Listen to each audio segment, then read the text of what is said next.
Hello everyone, welcome to My Great Brains, the only channel where you get 100% free and quality education without any paid subscription. This is Saloni Pandey, your psychology educator. आज के हमारे इस lecture में हम पढ़ेंगे again a very interesting topic, that is transfer of learning, generic and specific transfer.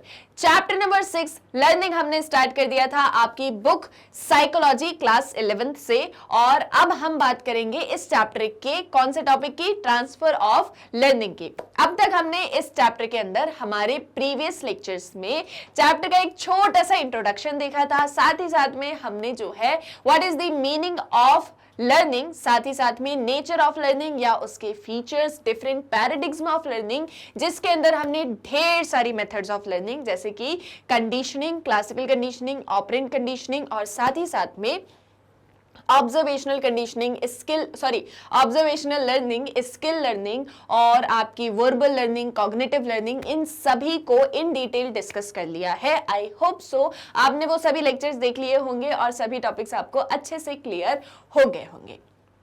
अब बात करते हैं ट्रांसफर ऑफ लर्निंग की, और साथ ही साथ में जेनेरिक एंड स्पेसिफिक ट्रांसफर। जैसे कि नाम से ही सजेस्ट कर रहा है, सो इस एक टॉपिक के अंदर क्या होने वाला है, लर्निंग ट्रांसफर होने वाला है। अब लर्निंग कैसे ट्रांसफर होगा, क्या एक इंडिविजुअल से दूसरे इंडिविजुअल में ट्रांसफर हो रहा है, या फिर ये लर्निंग का जो प्रोसेस है उसके अंदर किसी तरह का कोई ट्रांसफर हो रहा है, ये किस तरीके का ट्रांसफर ऑफ लर्निंग है, ये हम समझेंगे हमारे आज के इस लेक्चर में in detail. I hope so आप सभी रेडी हो मेरे साथ में इस टॉपिक को स्टार्ट करने में। So as the term transfer of learning is often called transfer of training या transfer effect। अब देखो जो ये टर्म है ट्रांसफर ऑफ लर्निंग, इसको हम TOT या ट्रांसफर ऑफ ट्रेनिंग या ट्रेनिंग इफेक्ट भी कहते हैं। इस एक पॉइंट को आपको ध्यान में रखना है कि इसको ट्रांसफर ऑफ ट्रेनिंग या ट्रेनिंग इफेक्ट भी कहते हैं। अब ट्रेनिंग जो हो रही है हमारी, उसका कहीं ना कहीं ट्रांसफर हो रहा है, ट्रांसफर इफेक्ट हो रहा है, तो ऑब्वियसली ये पर्सन टू पर्सन तो नहीं होगा। सो कैसे होता है ये, it refers to the effects of prior learning on new learning. इसका मतलब होता है वो सारे इफेक्ट्स जो हमारी प्रायर लर्निंग से हमारी न्यू लर्निंग पर होते हैं। यानी कि कोई चीज जो आपने पहले लर्न करी थी और अब आप किसी और चीज को लर्न कर रहे हो, तो उस लर्निंग में क्या इफेक्ट हो रहा है या उस लर्निंग की वजह से क्या असर पड़ रहा है आपकी न्यू लर्निंग पर, that is known as transfer of learning या ट्रांसफर इफेक्ट। जस्ट सपोज ये ए लर्निंग है जो आपको पहले से आती थी, ये किसी तरह की कोई ए स्किल है फॉर एग्जांपल मान लो, जो आपको पहले से आती थी। अब ये कोई बी चीज है जिसे आप लर्न करना चाहते हो, जिसे आप सीखना चाहते हो, तो इस ए से जब आप बी पर जाओगे, कोई चीज जो आपको ऑलरेडी आती है और कोई चीज जो आप सीखना चाह रहे हो, लर्न करना चाह रहे हो, तो इस लर्निंग से इस लर्निंग पर जाने में जो भी इफेक्ट होता है या जो भी प्रोसेसेस होते हैं, क्या यहाँ पर हमारी लर्निंग इफेक्ट होती है, हमारी लर्निंग इफेक्ट होती है पॉजिटिवली, नेगेटिवली, या कोई इफेक्ट नहीं पड़ता है, उसे कहा जाता है ट्रांसफर ऑफ लर्निंग या ट्रांसफर ऑफ ट्रेनिंग या ट्रेनिंग इफेक्ट। अब समझ में आया, ये चीज क्लियर हुई, what is transfer of learning. So the effect of prior learning on new learning. Prior learning क्या, जो आपको पहले से आता है, और न्यू लर्निंग क्या, जो आप नई चीज कुछ सीखना चाह रहे हो, कोई नई चीज लर्न करना चाह रहे हो। तो इसके बीच में, इस ट्रांसफर में कोई इफेक्ट अगर आता है, so that is known as transfer effect या ट्रांसफर ऑफ लर्निंग। क्लियर, यह यहां तक समझ में। Now transfer is considered to be positive if the earlier learning facilitates current learning. It is considered to be negative transfer if new learning is retarded. जैसे मान लो ये मैंने आपसे कहा कोई ए चीज है और ये कोई बी चीज है, ये चीज आपको ऑलरेडी आती है, ये नई चीज आप सीखना चाह रहे हो। तो जब आप ए से बी पर जाते हो, यानी जो चीज आपको पहले आती थी और अब उसके बाद में आप कोई नई चीज पढ़ना या लर्न करना सीख रहे हो फॉर एग्जाम्पल, तो अगर आपकी जो पहले वाली लर्निंग है वो आपको हेल्प करती है, तो इसे कहा जाता है पॉजिटिव इफेक्ट। इसे क्या कहा जाता है, पॉजिटिव इफेक्ट इसे कहा जाता है। जस्ट फॉर एग्जाम्पल मान लो आपको हिंदी राइटिंग आती है या आपको इंग्लिश राइटिंग आती है। जस्ट सपोज आपको इंग्लिश राइटिंग आती है, आपको पता है कि इंग्लिश में राइटिंग कैसे की जाती है। अब आप सोच रहे हो मैं हिंदी राइटिंग भी सीख लेता हूं, अब आप सोच रहे हो कि मैं हिंदी राइटिंग करना भी सीख लेता हूं, तो क्योंकि अब आपको राइटिंग ऑलरेडी आती थी, आपको राइटिंग ऑलरेडी आती थी, भले ही इंग्लिश राइटिंग आती थी, तो उसकी वजह से आपको हिंदी राइटिंग करने में ज्यादा प्रॉब्लम नहीं आई, उसकी वजह से आपको हिंदी राइटिंग करने में ज्यादा प्रॉब्लम नहीं आई, इवन आपकी हेल्प ही हुई है, इवन क्या हुआ है, आपकी हेल्प हुई है। तो इसे बोलेंगे पॉजिटिव इफेक्ट, इसे क्या बोलेंगे, पॉजिटिव इफेक्ट बोलेंगे। चलो इसको मैं अच्छे से लिखती हूं ताकि आपके नोट्स भी बन जाए और अच्छे से आपको क्लियर हो जाए, ठीक है। सो देखो, transfer of learning, transfer of learning, या और हम इसको क्या क्या बोलते हैं, ट्रांसफर ऑफ लर्निंग या फिर ट्रांसफर ऑफ ट्रेनिंग, ये सारा सब कुछ आपको नोट करना है, ठीक है। फटाफट अपनी नोटबुक लेकर आ जाओ, पेन लेके आ जाओ और जल्दी जल्दी सारे नोट्स बना लो, तो क्या हो जाएगा, टॉपिक भी कंप्लीट हो जाएगा और सारी चीजें अच्छे से याद भी हो जाएंगी। तो ये आपके ट्रांसफर ऑफ लर्निंग को दो नाम और दिए हैं, दैट इज ट्रांसफर इफेक्ट या ट्रांसफर ऑफ ट्रेनिंग। अब ये तीन तरह के होते हैं, एक होता है पॉजिटिव, ठीक है, एक क्या होता है पॉजिटिव, एक होता है नेगेटिव और एक होता है जीरो। एक क्या होता है, जीरो इफेक्ट, मतलब positive effect, negative effect and zero effect. Positive effect कब होता है, पॉजिटिव इफेक्ट तब होता है जब आपको एक लर्निंग से दूसरी लर्निंग में कोई हेल्प मिल रही है। जैसे जस्ट सपोज मैंने आपसे कहा ये ए लर्निंग है और ये बी लर्निंग है। ये ए लर्निंग क्या है, इंग्लिश राइटिंग, ठीक है, ये ए लर्निंग क्या है, इंग्लिश राइटिंग, और बी लर्निंग क्या है, हिंदी राइटिंग, बी लर्निंग है हिंदी राइटिंग। तो अब क्योंकि आपको राइटिंग ऑलरेडी आती थी तो हिंदी लिखने में आपको उतनी ज्यादा दिक्कत नहीं आई, इवन राइटिंग क्योंकि आपको ऑलरेडी आती थी तो आपकी हेल्प ही हो रही है, आप हिंदी राइटिंग को और जल्दी जल्दी जो है अच्छे से लर्न कर पा रहे हो, दैट मीन्स पॉजिटिव इफेक्ट है, ठीक है। जस्ट सपोज आपको इंग्लिश राइटिंग आती थी, आपको इंग्लिश राइटिंग आती थी और अब आप हिंदी राइटिंग सीख रहे हो, जस्ट सपोज, अब ये पॉजिटिव इफेक्ट भूल जाओ, ठीक है, थोड़ी देर के लिए पॉजिटिव इफेक्ट भूल जाओ। अब जस्ट सपोज आपको इंग्लिश राइटिंग आती थी, आपने सोचा मैं हिंदी राइटिंग करना भी सीख लेता हूं, क्योंकि आप इंग्लिश राइटिंग में बहुत ज्यादा अच्छे थे, आपको बहुत अच्छे से इंग्लिश राइटिंग आती थी, आप बहुत अच्छे से सारी चीजों को लिख पाते थे, आपकी राइटिंग वाइटिंग सब कुछ बहुत अच्छा था। लेकिन जब आपने हिंदी राइटिंग को लर्न करना स्टार्ट किया तो आपसे हिंदी राइटिंग नहीं हो रही थी, इवन आप हिंदी लिखते लिखते कहीं ना कहीं आपका जो है मतलब मे बी आप नहीं लिख पाते थे, मे बी आपसे वो चीज नहीं हो पा रही थी, क्योंकि इंग्लिश राइटिंग में आप इतने ज्यादा अच्छे थे कि हिंदी राइटिंग आपसे नहीं हो पा रही थी, ठीक है, आपसे हिंदी राइटिंग जो है वो नहीं हो पा रही थी, आप नहीं समझ पा रहे थे कि मैं इसको कैसे लिखूं, भले आप बार बार लर्न कर रहे थे बट स्टिल आपको बहुत ज्यादा दिक्कत आ रही थी, बट स्टिल आपको बहुत ज्यादा दिक्कत आ रही थी। दैट मीन्स कि आप जो है नई लर्निंग जो है वो क्या हो रही थी, रिटार्ड हो रही थी। दैट मीन्स नई लर्निंग क्या हो रही है, रिटार्ड हो रही है। रिटार्ड का मतलब ये कि आपको नई लर्निंग करने में दिक्कत आ रही है, परेशानी आ रही है, ठीक है। फर्स्ट केस इज कि सेकंड लर्निंग में आपको हेल्प मिल रही है, सेकंड केस इज कि आपको प्रॉब्लम आ रही है, आप नहीं कर पा रहे हो, ठीक है। So that means negative effect, तब क्या होता है, नेगेटिव इफेक्ट होता है। Then what is zero effect, zero effect is ये होता है कि आपको इंग्लिश राइटिंग आती थी, अब आप हिंदी राइटिंग करना सीख रहे हो तो कोई फर्क नहीं पड़ रहा है आपकी पुरानी लर्निंग से, ठीक है, आपकी पुरानी लर्निंग से उस एक चीज पर कोई फर्क नहीं पड़ता है, आपने जैसे इंग्लिश राइटिंग सीखी थी आप वैसे ही हिंदी राइटिंग भी सीख जाते हो। That is zero effect, that is called zero effect. जब किसी तरह का कोई इफेक्ट ना हो तो उसे हम जीरो इफेक्ट बोलते हैं।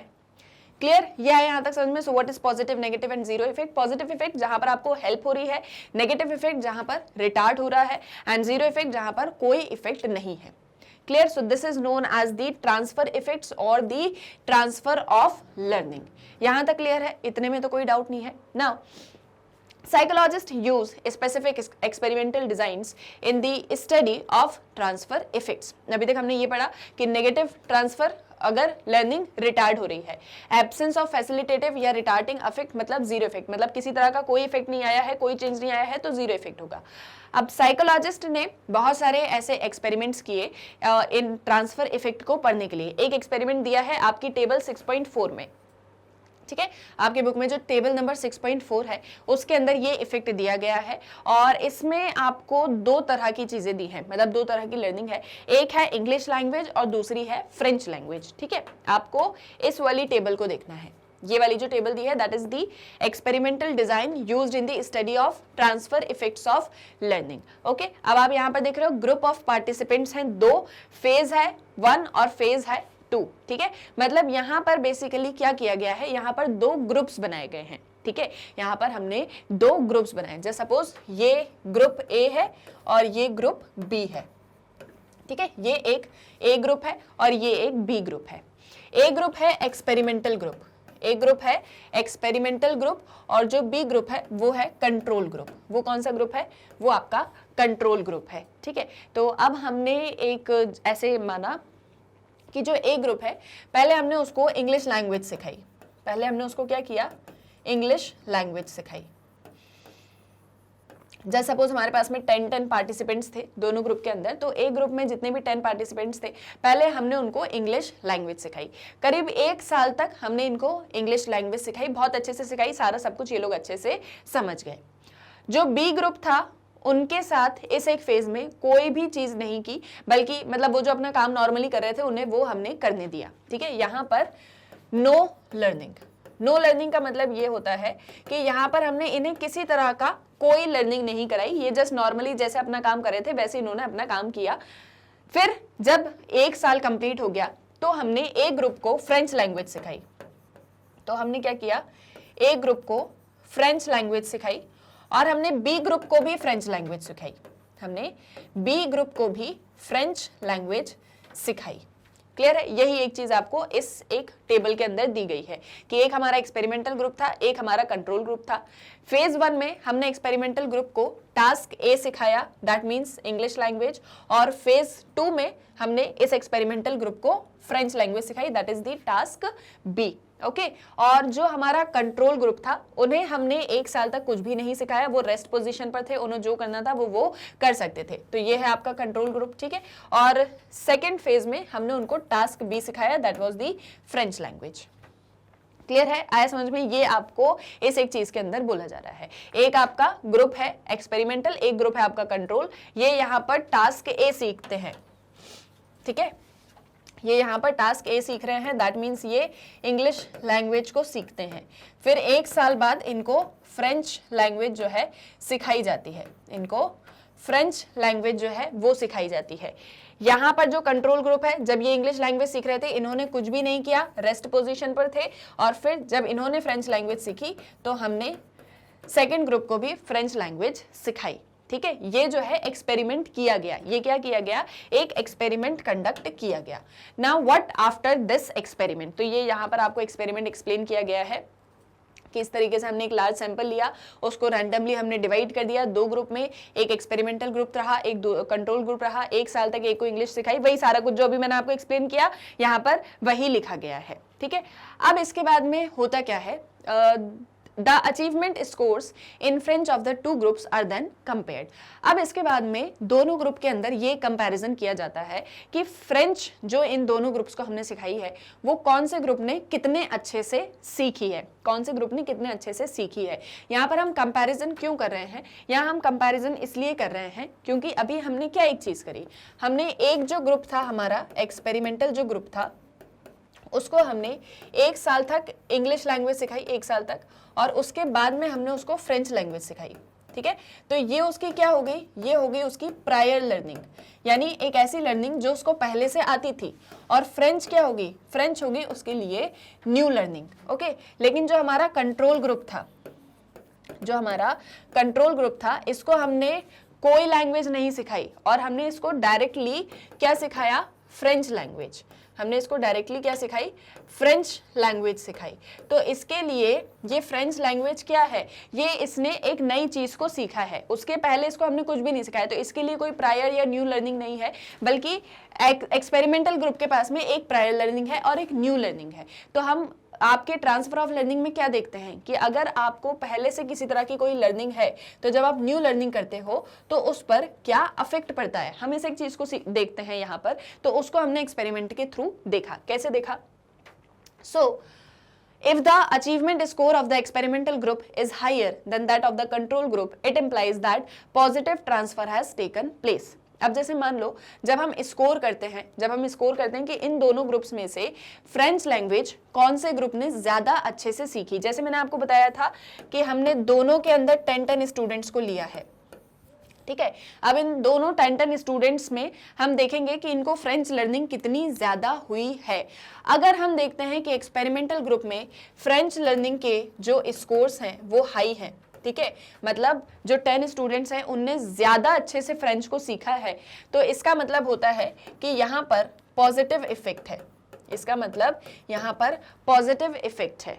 अब अगर हमको ऐसा दिखता है कि स्कोर जो है वो कंट्रोल ग्रुप से कम है, इसका मतलब नेगेटिव इफेक्ट है। अगर हमको ऐसा दिखता है कि इस इंग्लिश लैंग्वेज क्योंकि इन्हें पहले आती थी और फ्रेंच सीखने में इन्हें कोई दिक्कत हुई है, कोई परेशानी हुई है और ये अच्छे से फ्रेंच को नहीं सीख पाए, मतलब अगर इनका स्कोर लो आता है, दैट मीन्स नेगेटिव इफेक्ट है। दैट मीन्स क्या है? नेगेटिव इफेक्ट है। और अगर हमको ऐसा दिखता है कि इन दोनों ही ग्रुप के, एक्सपेरिमेंटल ग्रुप के भी और कंट्रोल ग्रुप के ही, दोनों के ही मार्क्स सेम हैं, अगर हमको ऐसा दिखता है कि दोनों के ही मार्क्स सेम है, दोनों ने ही सेम अचीव किया है, तो यानी कि दोनों की लर्निंग में कोई अफेक्ट नहीं पड़ा। एंड जब कोई अफेक्ट नहीं पड़ता है तब क्या होता है? तब होता है जीरो इफेक्ट। तब क्या होता है? Zero effect. क्लियर है? आए यहां तक समझ में? If the two groups perform equally well then it shows that transfer effect is zero. Clear? ये भी आया यहां तक समझ में? So this is the experiment that was conducted for, मतलब इस एक चीज को देखने के लिए, फॉर द स्टडी ऑफ कि किस तरीके से ट्रांसफर ऑफ लर्निंग होती है, क्या ट्रांसफर ऑफ लर्निंग के इफेक्ट जो है वो सच में होते भी हैं या नहीं होते हैं। इस तरीके से सारी चीजों को समझने के लिए ये एक एक्सपेरिमेंट हमने कंडक्ट किया। क्लियर है? ये भी यहाँ पर समझ में कि एक्सपेरिमेंट हमने कैसे कंडक्ट किया। Now there is something very important, that is the general transfer and the specific transfer. It must be noted that in the study of transfer effect, a distinction is made between general transfer and specific transfer. अब देखो transfer जो होता है ना वो दो तरीके से होता है, ठीक है। जो आपका ट्रांसफर ऑफ लर्निंग हो रही है उसमें जो ट्रांसफर है वो दो तरीके से हो रहा है। Transfer of learning, okay. So किस तरीके से ट्रांसफर है? एक है जनरल ट्रांसफर, ठीक है, जनरल या हम कहें जेनेरिक ट्रांसफर। एक क्या है? जनरल या जेनेरिक ट्रांसफर, ओके। जनरल बोलो या जेनेरिक बोलो। और जो दूसरा है that is the specific transfer. वो क्या है? वो है आपका स्पेसिफिक ट्रांसफर। तो जब भी ट्रांसफर हो रहा है तो हमको इस एक चीज को ध्यान में रखना है कि वो जो ट्रांसफर हुआ है वो जनरल हुआ है या वो स्पेसिफिक हुआ है। जनरल ट्रांसफर हुआ है या स्पेसिफिक ट्रांसफर हुआ है, क्योंकि दोनों ही चीजें बहुत ज्यादा मैटर करती हैं। अब कैसे? So, it is now a well-known fact that prior learning always leads to positive general transfer.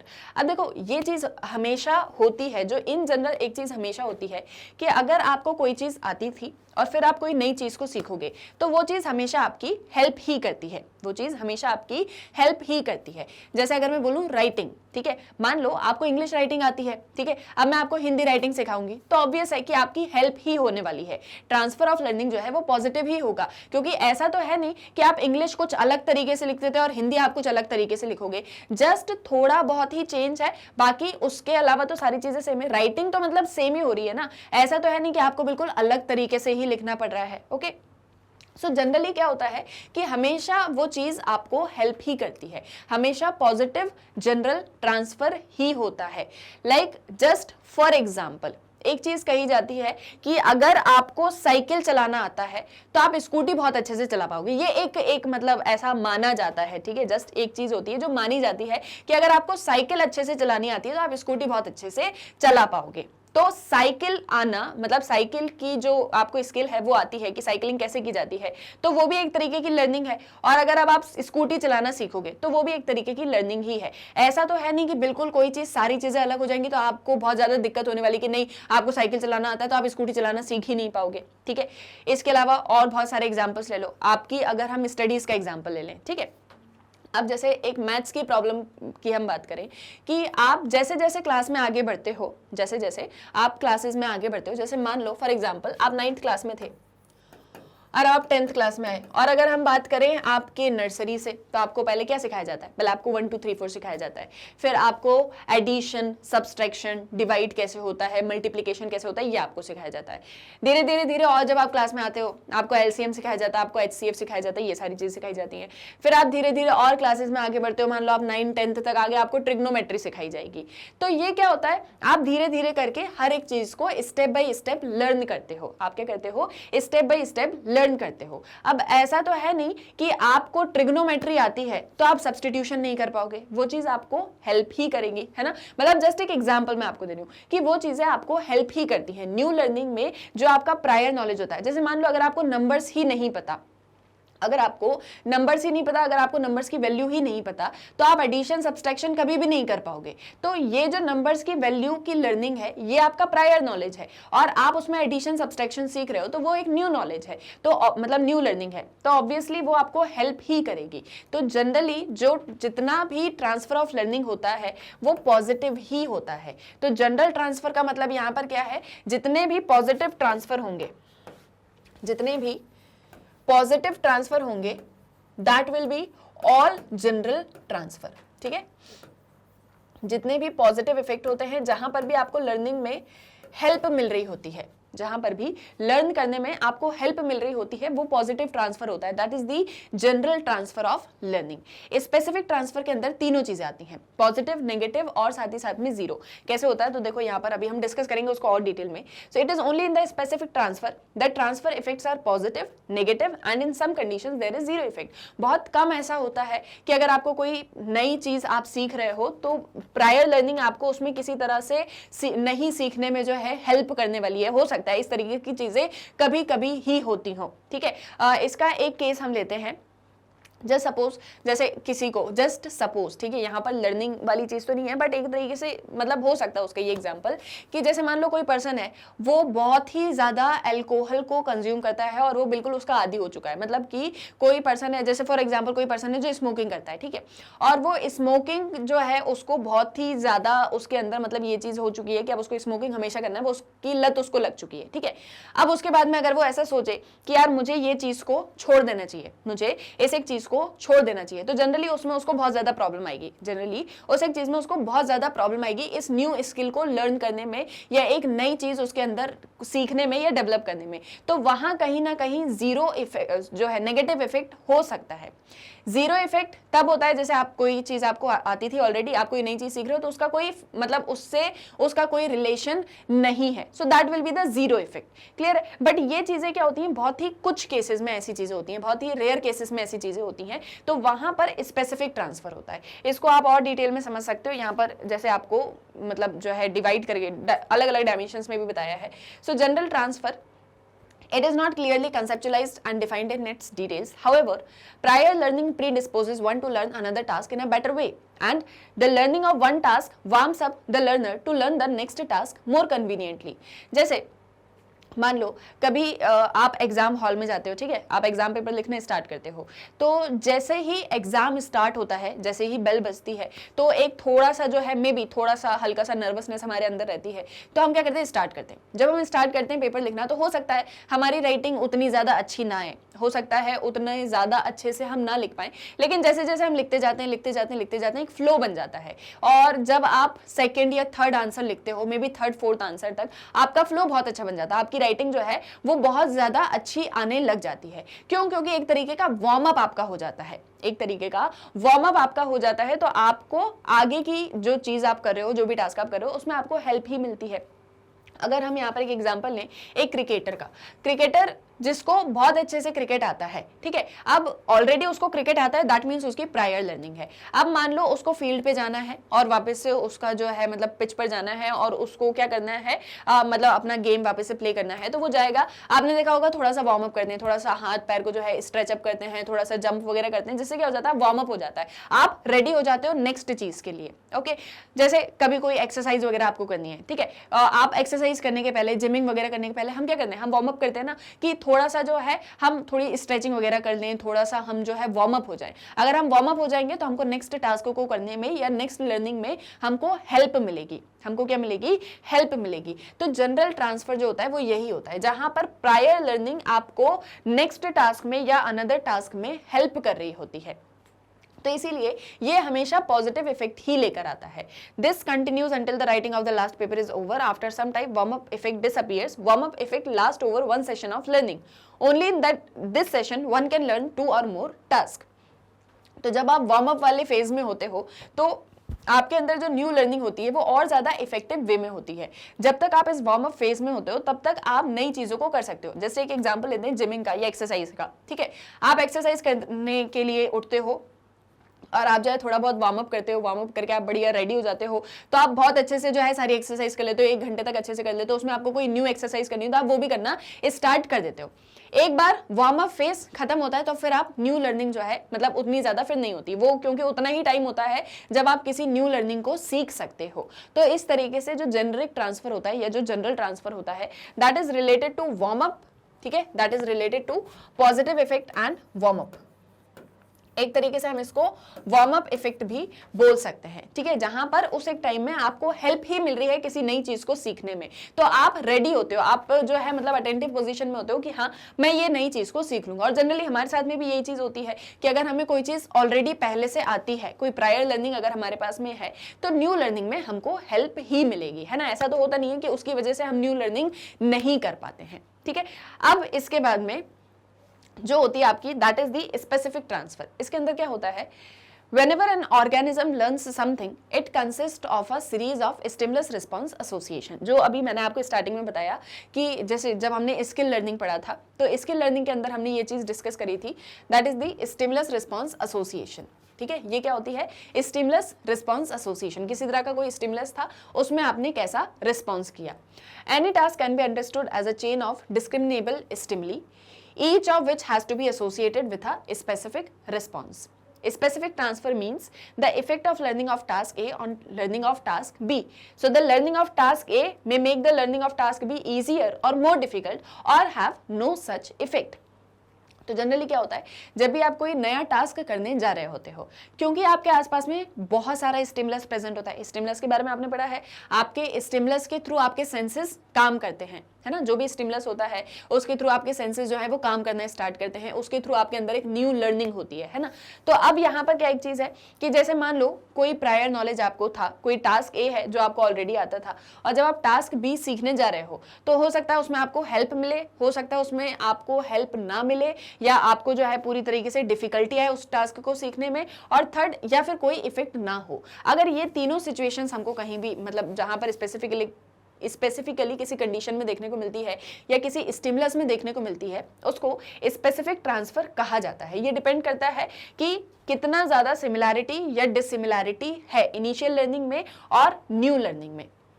मतलब ये कि देखो आपको कोई नई चीज सीखने में, जैसे यहां पर मैंने आपको स्पेसिफिक ट्रांसफर में 3 चीजें बताई कि अगर आपको हेल्प मिल रही है, अगर आपको डिफिकल्टी हो रही है, या किसी तरह का कोई इफेक्ट नहीं है, किसी तरह का कोई इफेक्ट नहीं है, so that is known as your specific transfer. ऐसी कंडीशन में हम क्या बोलते हैं कि स्पेसिफिक ट्रांसफर हो रहा है। अब इसको एक्सप्लेन करने के लिए उन्होंने ये कहा है कि जो भी चीज आपको आती है, यानी जो प्रायर लर्निंग है और जो न्यू लर्निंग है, इन दोनों में कितनी ज्यादा सिमिलैरिटी है, इन दोनों में कितनी ज्यादा डिससिमिलैरिटी है, ये बताता है कि आपको न्यू लर्निंग में हेल्प मिलेगी, डिफिकल्टी होगी, या किसी तरह का कोई भी इफेक्ट नहीं होगा।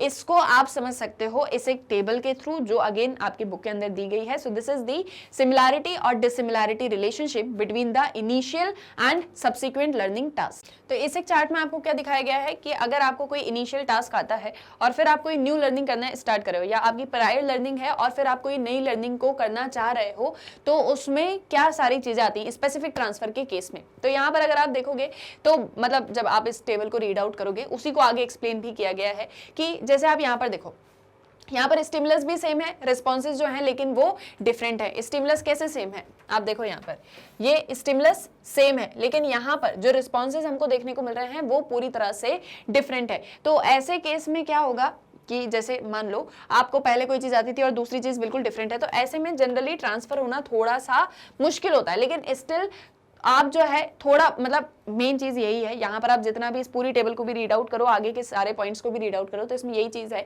कि हमेशा प्रायर लर्निंग हेल्प करती है। लेकिन कुछ केसेस ऐसे हो जाते हैं जहाँ पर सारी चीज़ें बिल्कुल डिफरेंट हो जाती हैं। जैसे फॉर एग्जाम्पल मान लो आपको इंग्लिश लैंग्वेज आती है, आपको क्या आती है, आपको इंग्लिश लैंग्वेज आती है, और अब आप सोच रहे हो कि यार मैं संस्कृत सीख लेता हूँ, मैं क्या करता हूँ संस्कृत सीख लेता हूँ, और आपको हिंदी का बिल्कुल भी नॉलेज नहीं है, आपको हिंदी का बिल्कुल भी नॉलेज नहीं है, आप सोच रहे हो इंग्लिश आती तो मैं संस्कृत सीख लेता हूँ, तो यहाँ पर आपको सबसे ज्यादा डिफिकल्टी होने वाली है, यहाँ पर आपको सबसे ज्यादा डिफिकल्टी होने वाली है। तो ऑब्वियस है कि ऐसे टाइम पे क्या होगा, ऐसे टाइम पे नेगेटिव इफेक्ट हमको देखने को मिलेगा, ठीक है, ऐसे टाइम पे क्या होगा, नेगेटिव इफेक्ट हमको देखने को मिलेगा। लेकिन just suppose there is someone जिसको हिंदी आती है, जिसको हिंदी आती है, और फिर वो सोच रहा है कि यार मैं संस्कृत सीख लेता हूँ, so obviously this will help, ये क्या करेगी, ये एक चीज हेल्प करेगी। तो ऐसे में क्या हो जाएगा, ऐसे में हो जाएगा पॉजिटिव इफेक्ट, ऐसे में क्या हो जाएगा, पॉजिटिव इफेक्ट हो जाएगा, ठीक है, ऐसे में पॉजिटिव इफेक्ट होगा। और इसके अलावा जीरो इफेक्ट तो बहुत ही रेयर केसेस में होते हैं कि जहां पर आपकी प्रायर लर्निंग न्यू लर्निंग को किसी तरह का कोई इफेक्ट नहीं कर रही है। जस्ट फॉर एग्जाम्पल कि आपको जैसे क्या एक चीज बोलेंगे, क्या एक एग्जाम्पल इसमें ले लेते हैं कि आप जैसे कार वगैरह ड्राइव करना स्टार्ट करे हो, या आप स्कूटी वगैरह सीखना स्टार्ट करे हो, उसके पहले आपने ऐसा कभी कुछ भी नहीं किया, या मे भी आपको थोड़ा बहुत नॉलेज था किसी चीज़ का, आपको साइकिलिंग करना आती थी और आप सीधे कार जो है चलाना सीख रहे हो, तो कोई इफेक्ट नहीं पड़ रहा है, मान लो कोई इफेक्ट नहीं पड़ रहा है, किसी भी चीज़ का कोई इफेक्ट नहीं पड़ रहा है, आप इजीली जो है सारी चीज़ों को कर पा रहे हो, सो दैट मीन्स जीरो इफेक्ट, किसी तरह का कोई इफेक्ट ही नहीं है, आपने जो पहले लर्न किया और अब आप जो बाद में लर्न कर रहे हो। तो वही सारी चीज़ों को यहाँ पर एक एक करके एक्सप्लेन किया गया है। इसमें कुछ इंटरफेरेंसेस की भी बात की गई है कि जैसे फॉर एग्जाम्पल मान लो आपको पहले से कोई चीज़ आती है और फिर आप कोई नई चीज़ को सीखना चाह रहे हो, तो उसमें आपको किसी तरह की कोई डिफिकल्टी आ रही है, एसोसिएशन आप नहीं कर पा रहे हो, तो ऐसे में कुछ इंटरफेरेंसेस जो हैं वो हो सकते हैं। इंटरफेरेंसेस को आप चैप्टर नंबर 7 में पढ़ोगे जब आप ह्यूमन मेमोरी को डिस्कस करोगे, ठीक है। बस एक चीज़ आपको ध्यान में रखनी है ये स्पेसिफिक और ट्रांसफर लर्निंग में, वो ये है कि जो आपकी स्पेसिफिक और जेनरिक ट्रांसफर में कि जो जनरल ट्रांसफर होता है दैट इज समथिंग जो आपको वार्म अप करता है कि आप न्यू लर्निंग इजीली सीख पा रहे हो, वो आपकी हेल्प कर रहा है, वो क्या कर रहा है, आपकी हेल्प कर रहा है, तो वो एक जनरल ट्रांसफर है। स्पेसिफिक ट्रांसफर तब होगा जब या तो आपकी हेल्प कर रहा है, या तो आपको डिफिकल्टी हो रही है, या तो किसी तरह का कोई इफेक्ट नहीं है। अगर ऐसी कोई सिचुएशन बनती है तो उसमें स्पेसिफिक ट्रांसफर होगा। अब इन दोनों में डिफरेंस क्या है, आप सोचोगे पॉजिटिव तो इसमें भी हो रहा है, पॉजिटिव इसमें भी हो रहा है, लेकिन the difference is warm up. Difference क्या है, वार्म अप, कि जनरल ट्रांसफर आपको एक तरीके से वार्म अप कर देता है, आपको रेडी कर देता है फॉर दी न्यू लर्निंग। यहां पर ऐसा कुछ नहीं हो रहा है, यहां पर जस्ट कि हाँ ठीक है थोड़ा बहुत असिस्ट आपको करें, एसोसिएशन आपका हो पा रहा है। तो इस तरीके से जब भी ट्रांसफर ऑफ लर्निंग होगा तो उसमें ये दो तरह के फीचर जो है होंगे ही होंगे, या ये दो तरह के टाइप्स उसके अंदर होंगे, ठीक है। और ये मैंने आपको एक्सपेरिमेंट एक्सप्लेन किया कि जो एक्सपेरिमेंटल ग्रुप है, कंट्रोल ग्रुप है, जिसके साथ में हमने एक्सपेरिमेंट कंडक्ट किया था, दिस इज दैट। और ये है सबसे ज्यादा इंपॉर्टेंट कि ट्रांसफर ऑफ लर्निंग को हम ट्रांसफर ऑफ ट्रेनिंग भी बोलते हैं, इसे ट्रांसफर इफेक्ट भी कहा जाता है। इसमें 3 तरह के इफेक्ट होते हैं, पॉजिटिव, नेगेटिव, जीरो। पॉजिटिव जहां पर हेल्प हो रही है, नेगेटिव जहां पर डिफिकल्टी आ रही है या रिटार्ड कर रहे हैं, एंड जीरो जहां पर नो इफेक्ट है, जीरो जहां पर कोई भी इफेक्ट नहीं है। क्लियर। अब मुझे बताओ यहाँ तक सारी चीजें समझ में आई या नहीं आई। जो हम आगे पढ़ रहे थे, जो टेबल वगैरह दी हुई थी, वो आप चैप्टर 7 में और डिटेल में पढ़ोगे, इसलिए उसको ज्यादा यहाँ पर एक्सप्लेन नहीं किया गया है, ठीक है। बस आपको इतनी चीज समझनी है जितना मैंने आपको यहाँ तक पढ़ाया। आई होप सो समझ में भी आया होगा और कोई डिफिकल्टी नहीं होगी, कोई जो है मतलब परेशानी नहीं आ रही होगी पढ़ने में। तो जितना भी पढ़ा उसको एक बार रीड आउट करना, रीड करोगे तो और ज़्यादा अच्छे से समझ पाओगे। और साथ ही साथ में कोई भी आपको डाउट है, कोई भी चीज़ आपको ऐसी लगती है जो समझ में नहीं आई या जो आपको और डिटेल में जानना है, तो मुझे बताना कमेंट सेक्शन में, मैं आपके उन सभी क्वेश्चंस को भी आंसर कर दूंगी। क्लियर, समझ में आया यहाँ तक? जल्दी से बताओ मुझे कमेंट सेक्शन के अंदर येस और नो। जब तक आपका और मेरा जो है एक कोऑर्डिनेशन, कम्युनिकेशन नहीं होगा ना, तो मुझे समझ में ही नहीं आएगा कि मेरे स्टूडेंट्स को सारी चीजें समझ में आ भी रही हैं या नहीं आ रही हैं, अच्छे से समझ पा रहे हो, नहीं समझ पा रहे हो। डाउट जब तक नहीं पूछोगे तो कैसे मुझे आपकी सारी बातें पता चलेंगी। तो फटाफट मुझे कमेंट सेक्शन में सारी चीजें बता दिया करो, जो भी बोलना है ना मेरे से सब कमेंट सेक्शन में बोल दिया करो, ठीक है। अब हम मिलेंगे नेक्स्ट लेक्चर में, जहां पर हम अगेन एक और बहुत इंटरेस्टिंग टॉपिक को डिस्कस करेंगे। आई होप सो यहाँ तक क्लियर है। तो बस अभी अच्छे से पढ़ो, अपना ध्यान रखो और जाते जाते एक छोटी सी इन्फॉर्मेशन मुझसे लेते जाओ। इन्फॉर्मेशन ये है कि भाई आपको मैग्नेट ब्रेन्स की वेबसाइट को कैसे एक्सेस करना है। अब जैसे आपको पता है कि मैग्नेट ब्रेन्स के डेली लेक्चर्स आपको यूट्यूब चैनल पर मिल जाते हैं। मतलब यूट्यूब चैनल जो है मैग्नेट ब्रेन्स का, उस पर आपको मिल जाते हैं। आपको मैग्नेट ब्रेन्स की ऐप चाहिए तो आप उसको प्ले स्टोर से डाउनलोड कर सकते हो। इसके बाद में आपको ऐसा लगता है कि मुझे सभी क्लासेस के, सभी कोर्सेज के, सभी लेक्चर्स के, सभी चैप्टर्स के सारे लेक्चर्स मिल जाए, एक ही जगह पर वीडियो मिल जाए, कोई दिक्कत परेशानी ना हो, एक ऑर्डर में, एक सीक्वेंस में मिल जाए, तो आपको एक बहुत छोटा सा काम करना है। आपको क्या करना है, आपको जाना है गूगल पे और एंटर करना है www.magnetbrains.com। किसी भी ब्राउजर में ये आप एंटर करोगे तो आपके सामने ये magnet brains education platform open हो जाएगा। आप इसको स्क्रॉल करोगे तो देखोगे यहाँ पर एक्सप्लोर टॉप कोर्सेज का ऑप्शन है। यहाँ पर आपको सभी कोर्सेज मिलेंगे, सभी क्लासेस मिलेंगी। आप देख सकते हो यहाँ इंग्लिश मीडियम है, हिंदी मीडियम है, NTSC, olympiad, CUET, spoken English, सब कुछ आपको मिलेगा। आपको जो भी कोर्स स्टडी करना है और आपको जो भी क्लास स्टडी करना है, बस आपको उसको ऐसे चूज करना है। उससे रिलेटेड सारे सब्जेक्ट वाइज वीडियोज आ जाएंगे। स्क्रॉल करोगे और भी वीडियोज देखने को मिलेंगे। सभी के नीचे वॉच नाउ का बटन है। आपको जो भी सब्जेक्ट स्टडी करना है just click on watch now. उससे रिलेटेड ये आगे सारे चैप्टर वाइज वीडियोस। अब आपको जो चैप्टर पढ़ना है, चैप्टर पे क्लिक किया, ये आगे सारे सब टॉपिक्स, अगेन यहाँ भी सभी के आगे वॉच नाउ है। तो अब जो सब्जेक्ट पढ़ना है, जो क्लास पढ़नी है, जो चैप्टर पढ़ना है, जो भी टॉपिक पढ़ना है, just click on watch now और ये आपका वीडियो ओपन।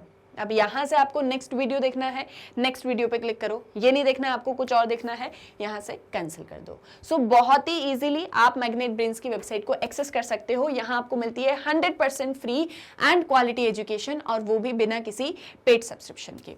आप यहाँ पर सारी चीज़ों को एक्सेस कर सकते हो क्वालिटी के साथ में, बेस्ट टीचर्स के साथ में, और आपको कोई पेमेंट नहीं करना, कोई पेड सब्सक्रिप्शन नहीं लेना, कोई कूपन नहीं खरीदना, क्योंकि सब कुछ बिल्कुल फ्री है। सो बस अच्छे से अपनी पढ़ाई करो, अपने फ्रेंड्स और रिलेटिव्स को भी मैग्नेट ब्रेन्स के बारे में बताओ, ताकि वो भी 100% फ्री एंड क्वालिटी एजुकेशन को एक्सेस कर सकें बिना किसी पेड सब्सक्रिप्शन के।